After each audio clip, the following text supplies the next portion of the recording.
ଜୟ ବୀର ବଜରଙ୍ଗବାଲି ଶ୍ରୋତା ବନ୍ଧୁ ପ୍ରତ୍ୟେକ ଲୋକ ସେମାନଙ୍କ ଘରେ ଏଇ ଦୁଇଟି କଥାକୁ ପାଳନ କରନ୍ତୁ।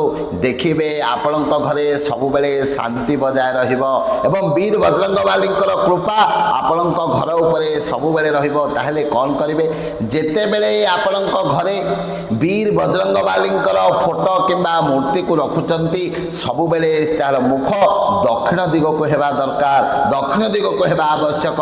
ଏବଂ ଆପଣ ଯେତେବେଳେ ଘରେ ପିତୃପୁରୁଷଙ୍କର ଫଟୋ ରଖୁଛନ୍ତି ପିତୃପୁରୁଷଙ୍କ ଫଟୋର ମୁଖ ସବୁବେଳେ ଉତ୍ତର ଦିଗକୁ ହେବା ଆବଶ୍ୟକ। କାହିଁକି ନା ଯେତେବେଳେ ରୋଗ ଦୁଃଖ କଷ୍ଟ ଏବଂ ତନ୍ତ୍ର ଶକ୍ତିକୁ କିଏ ପ୍ରୟୋଗ କରେ ସଦାସର୍ବଦା ତାହା ଦକ୍ଷିଣ ଦିଗ ଦେଇ ଘରକୁ ଆସିଥାଏ। ତେଣୁ ଯଦି ବୀର ବଜରଙ୍ଗବାଲିଙ୍କର ମୁଖ ଦକ୍ଷିଣ ଦିଗକୁ ହୋଇ ରହିଲା ଦେଖିବେ ଘର ମଧ୍ୟକୁ କୌଣସି ପ୍ରକାର ଆସୁରିକ ଶକ୍ତି କେବେ ମଧ୍ୟ